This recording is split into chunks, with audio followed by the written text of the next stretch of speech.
Are your ad campaigns lighting up the dashboard, but not the pipeline? That's bullspend, and marketers are calling it out in Dashboard Confessions.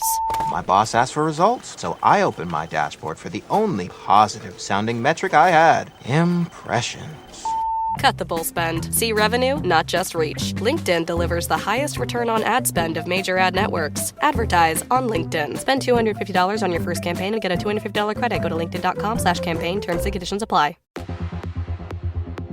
Welcome to AIQ. I am your host, Cathy Hackl. In this limited run podcast, we have been exploring the future of artificial intelligence and helping you level up your knowledge of how AI might be used in business and how it'll impact the present and the future. For this last episode, I've saved Mike Pell's interview. Mike Pell is someone I admire deeply. He's an Envisioneer and the director of the Microsoft Garage in New York. He's also an author of several books, including Visualizing Business in the Age of Smart Information. During this episode, we will dive deep into what the future could hold. As you'll see, Mike is someone that spends a lot of time thinking about the future and how technology will impact society and business. Before we get started, I do want to comment on the fact that many of you have stayed with us during these 4 episodes. My hope is that you've walked away with more knowledge than you had before, and that you've learned from some of the smartest people out there, people that have very different opinions or different career tracks, but that are part of this AI revolution. In every one of the interviews during this 4-episode podcast, I have noticed the optimism that almost everyone brought to the interview. I think most of us are excited about technology and do believe that technology can make society better. But it is up to us to make smart decisions on how AI is used, how it impacts society, who makes the decisions, and also what we can envision building with it. I hope this last episode will inspire you and will help you envision a better future using artificial intelligence.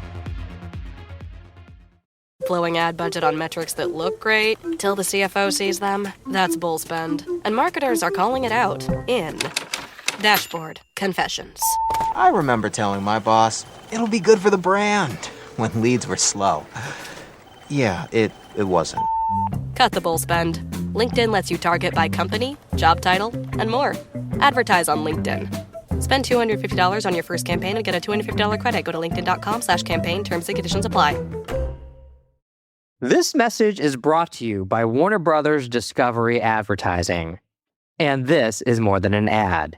This is an invitation to be part of the stories the world can't stop watching, to connect with moments that dominate the conversation, to participate in culture, not just advertise around it. With the most sought-after IP, passionate audiences, and an advanced AI-powered foundation, WBD advertising transforms attention into influence and impressions into outcomes. This is innovation.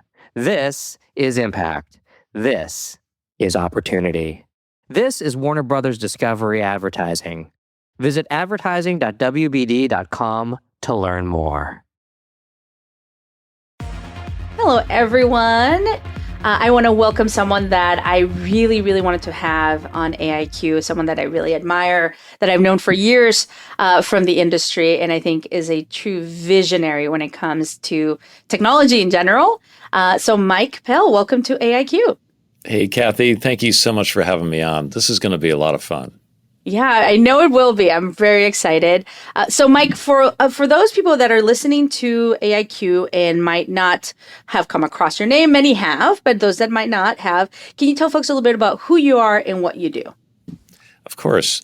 I'm an Envisioneer, someone who can both have a vision of the future, but then know enough about technology to go off and build it. I've had a very long career in the tech industry. Most recently, I run the Microsoft Garage here in New York City, which is Microsoft's worldwide innovation program, where I get to help people take their ideas and their passion and make it real very quickly. Yeah, and I actually met you a couple years ago at the Microsoft Garage in Seattle. I remember. Mm-hmm. I came to visit you. That was super fun. One of the originals. Yeah, one of the originals. So we've known each other for quite a while. Let's maybe talk a little bit about your trajectory, kind of how you got to where you are at the Microsoft Garage and some of the highlights of the things you've done. Of course. Well, as I was saying, I've been in the industry a very long time. Believe it or not, since the dawn of the Macintosh. I saw the original Mac come out, fell in love with Mac Paint, thought it was the greatest thing ever. I was a coder, I was an artist, had gone to school for fine arts, but I was a designer. And so I just took all of that skill and started to apply that to the early days of the Mac. Started a company with a friend of mine and went off and built up this great company where I learned everything about running a software company. Including, how to do sales, marketing, coding, being on the show floor, sweeping the floors, packing the boxes. So it was a great education for me as far as how the tech industry works. But over the years, I have invented the font menu. So we all take for granted the stylized font menu. Actually hacked that into existence way back when. Was part of a team that worked on a very, very early Mac RenderMan with Pixar. Helping them develop some 3D tools to do type. Back in the old days, invented Acrobat and PDF, literally hacked the very first PDF document into existence way back when, and have worked on the metaverse like yourself 25 years ago, right? When it was just, the beginnings of something. We thought it was going to be Snow Crash and clearly was a little early, but have been doing the last 10 years all of this innovation work at Microsoft. That's amazing. And you're also an author. You have some amazing books out there that I've read. You have a recent book called Visualizing Business. Maybe we can talk a little bit about the books and then focus on Visualizing Business because it's a great book. I know NASDAQ just did a whole thing on it. I mean, congratulations on the book. Oh, thank you. Yeah, that was really fun to be able to launch the book at the brand new NASDAQ headquarters broadcast studios. That was a thrill. Yeah, and tell us about the books. Tell us about the books you've written. So it's very interesting that you ask about this, Cathy. So the first book I wrote in 2017 was called Envisioning Holograms, and the byline had to do with spatial computing. So isn't it funny that this coming Monday, right, we're all going to get our Apple Vision Pros, right, and talk a lot about spatial computing. But that book was written to help people understand how to approach designing for spatialness, right? If you had always worked on web pages or mobile apps or, just something that was not 3D, this helped you to sort of get into that mindset. It's been used as a textbook. It was a lot of fun for me to be able to write that book with A-Press. And then the second book that I did a few years later was called The Age of Smart Information, which is really a tale told from the future about how the model for information is going to invert. So no longer will we have to figure out what every chart, graph, article, or journal is all about. It will actually be able to tell us, at the altitude and with the descriptions that are most meaningful to us, based on wherever we are or our habits. And then finally, the new book, as you mentioned, Visualizing Business, is really what happens right now, after generative AI, when we combine data, AI, and spatial computing to be able to actually see how businesses work in a way that we've never been able to before. And I think it's really important. So part of the focus of AIQ is to help everyone raise their AIQ, right? And be more knowledgeable about everything that's happening in artificial intelligence. What are you seeing at this moment, right? What are the things that you're noticing right now as an envisioneer that are being laid, and created right now, created for that future? What are you seeing specifically when it comes to AI?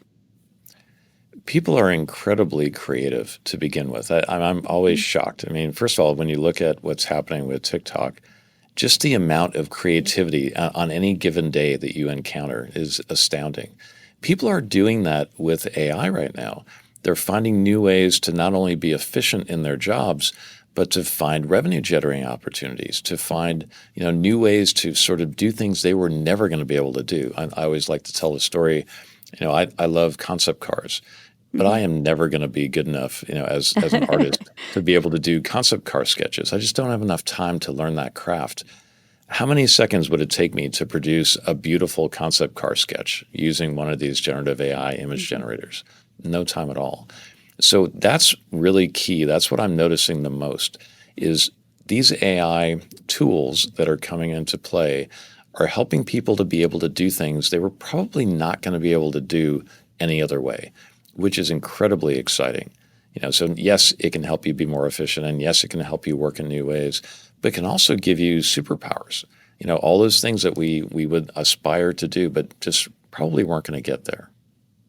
And when you think about tools right now, the AI tools that people have at their disposal, and how they're able to incorporate that into their workflows. Do you have any, nuggets for people to take with them as they start to think about, how do I start, including this in my process, or, any tips that you might have?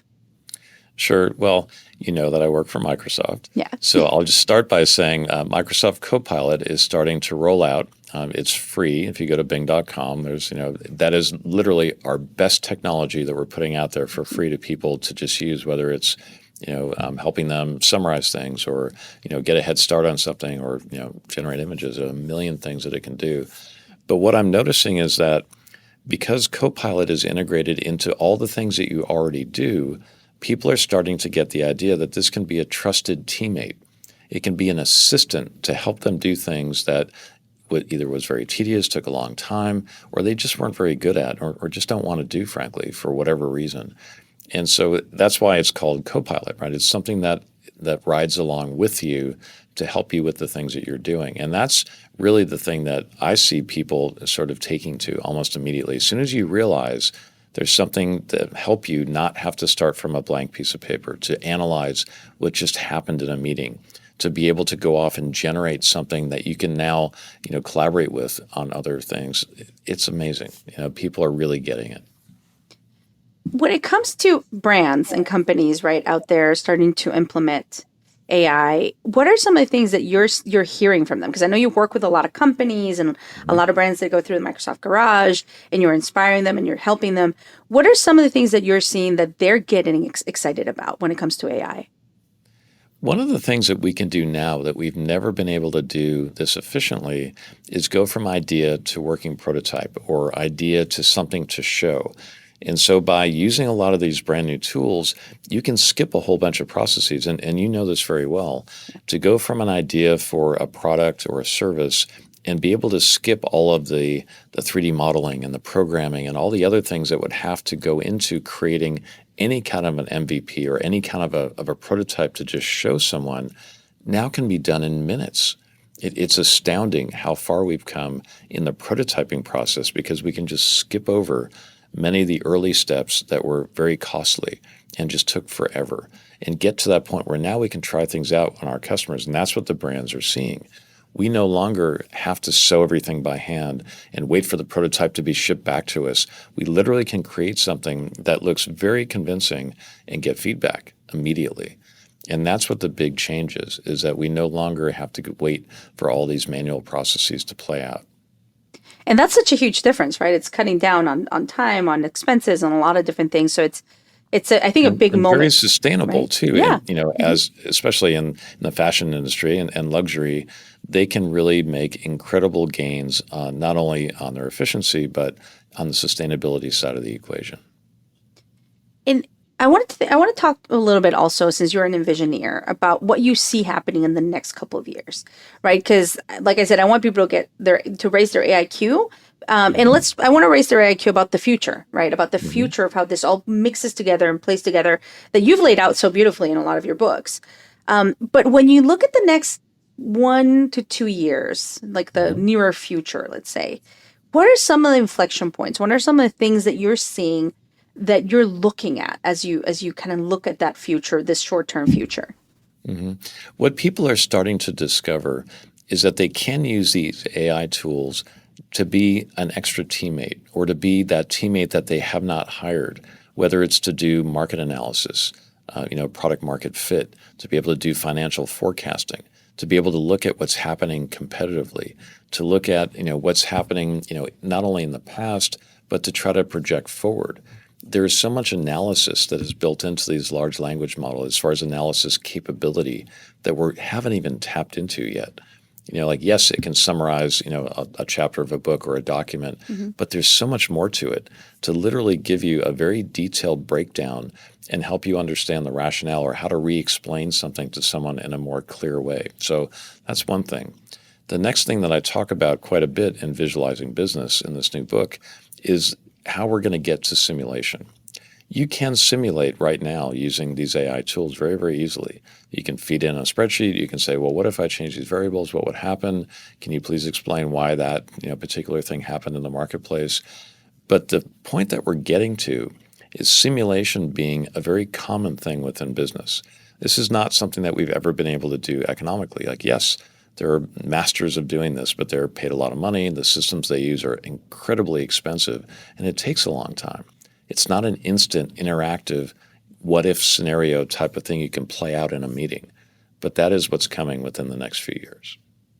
And that in itself, when you're talking about simulation, actually also leads me into scenario planning, right? Because when you're thinking about strategic foresight and looking at the future and envisioning that future, what are your thoughts around how AI is going to maybe change in some ways how we do scenario planning and strategic foresight? What it allows is you to play out an infinite number of possibilities. I mean, we won't want to do that because it will be a bit time-consuming and overwhelming if we don't pare them down. But the fact that, like, let's say that you're going to do a new ad campaign, right, for one of the new products or services you have, you can literally simulate, you can play out how that would work or not work given a set of variables. You can change the variables to see that, you're looking for a certain outcome, or, there's an unforeseen set of circumstances. That's going to help everybody to be better at their jobs. So not only sort of get the right answer for now, but to be able to project forward a bit and play out different timelines and different scenarios to sort of show you what could potentially happen and maybe open your eyes to things that would be very unexpected and very disruptive if you didn't pay attention.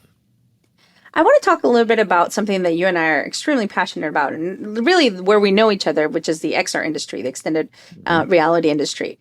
What is the role of mixed reality as we head into this new, era of like spatial computing and AI? But what is the role of what comes with mixed reality? What I talk about and what I've been talking about in the last few books is how mixed reality is the perfect medium to help augment what I already know.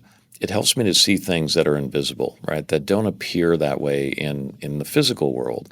But yet, whether you're talking about a system or a process or a model of any kind, like, a business model, a mental model, we can actually see those projected, through holograms and mixed reality in ways that make sense to us that didn't necessarily show up that way. Like, they're never going to show up in a charter graph that way. They're never exactly going to show up in a spreadsheet that way. But using these technologies, it's really, now getting to be so easy to be able to show someone how something truly works. And because we're such visual creatures, it just makes sense immediately. And that's always been the power of spatialness and dimensionality. The problem is we don't use it for the right reasons. We use it for ridiculous, gratuitous, just crazy stuff right now instead of the things that are truly meaningful. And that's the era that I think, spatial computing now will unlock for businesses. And that's why I wrote this book, is to try to lay out, sort of the direction and I think the steps that are going to happen to where people will start to embrace XR spatialness in what they use for business, not just to make, crazy 3D pie charts, but to actually see how their businesses work in a way that we've never been able to do before.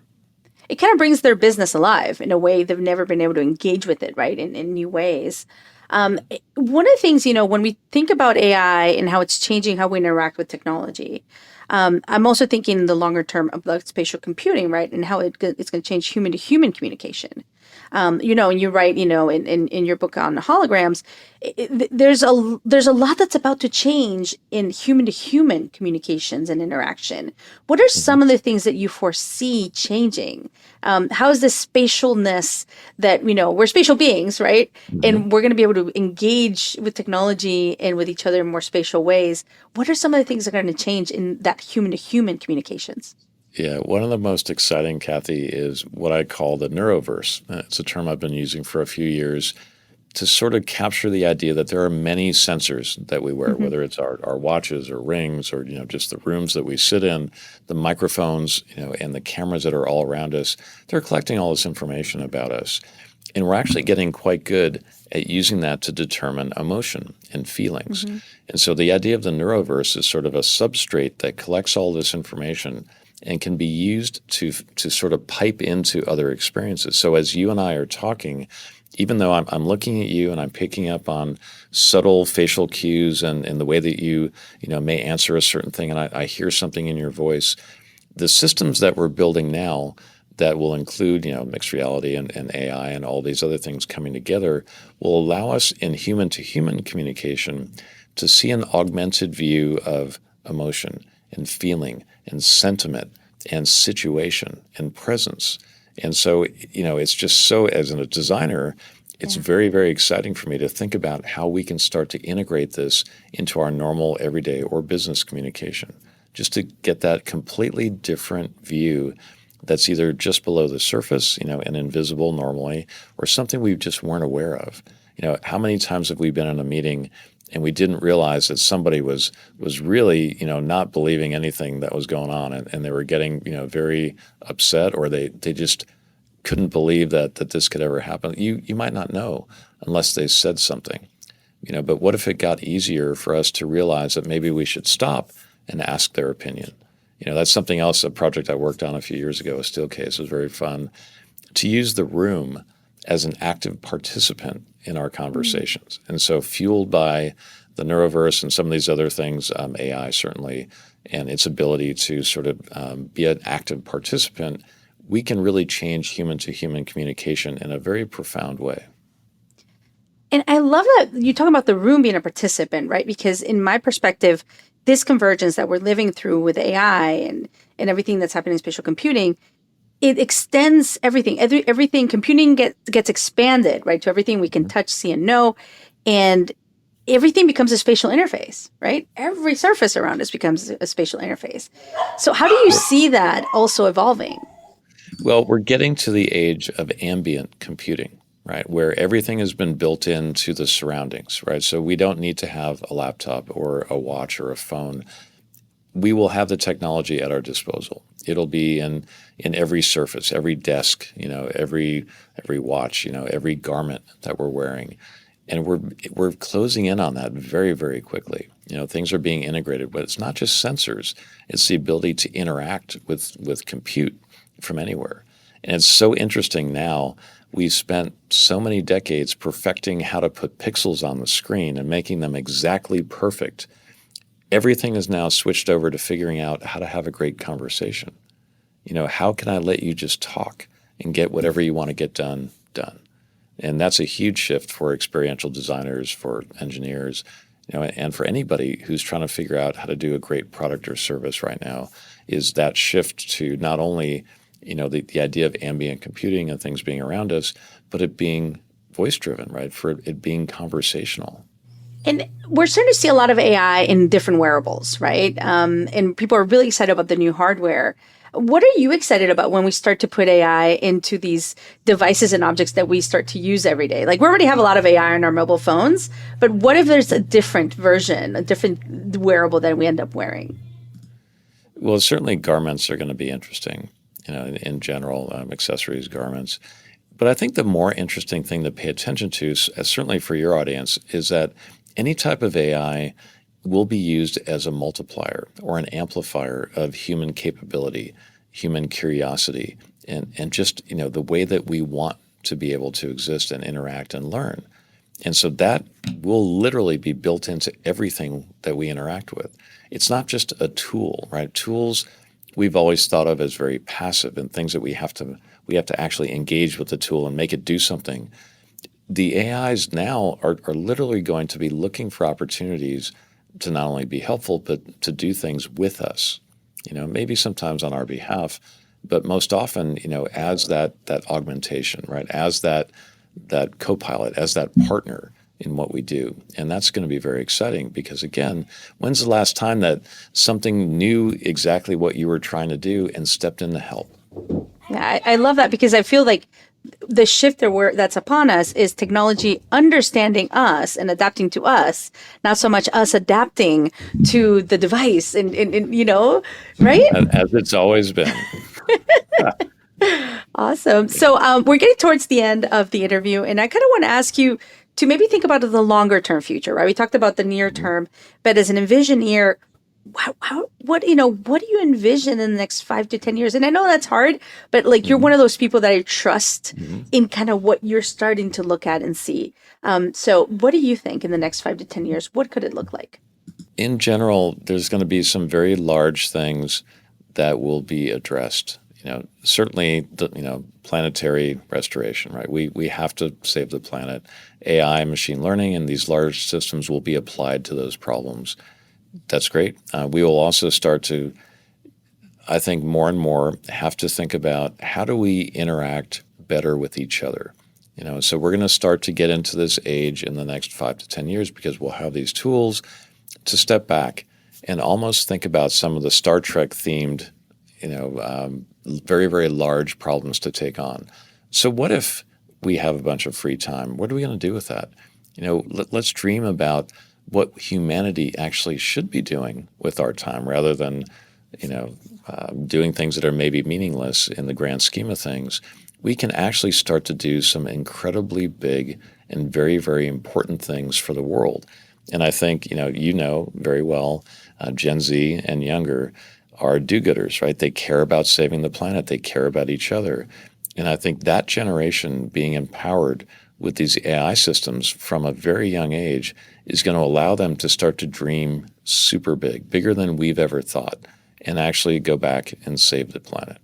I absolutely love that. And that's a great way to end. And Mike, if people want to connect with you, if they want to find information on your books, where can they go to find more information? Sure. Well, the book's available. All 3 books are on Amazon or Barnes & Noble. You can go to visualizingbusiness.com if you want to take a look at the most current one, or just go to my website, mike-pell.com or mikepell.ai. Mike, thanks for being on AIQ and helping us raise that AIQ. Can't wait to see you soon, Cathy. Come back to the garage. Will do. I hope you enjoyed that interview with Mike Pell. And as we close this limited run podcast, I want to leave you with a quote from sci-fi writer William Gibson. He said, "The future is already here. It's just not evenly distributed." That's why I think this podcast has been so powerful and why so many of you have reached out to us with positive feedback. Because we were able to bring you different voices, different perspectives, and helped you understand a lot more about AI than you might have known before. Or even if you were an expert, there might have been some golden nuggets in some of the interviews or a different perspective or vision that was presented. I want to thank everyone for joining these 4 episodes, for listening, for giving us feedback, and I definitely want to thank our guests and Microsoft Advertising. Thank you for joining AIQ. Are your ad campaigns lighting up the dashboard, but not the pipeline? That's bullspend, and marketers are calling it out in Dashboard Confessions. My boss asked for results, so I opened my dashboard for the only positive-sounding metric I had: impressions. Cut the bullspend. See revenue, not just reach. LinkedIn delivers the highest return on ad spend of major ad networks. Advertise on LinkedIn. Spend $250 on your first campaign and get a $250 credit. Go to linkedin.com/campaign. Terms and conditions apply.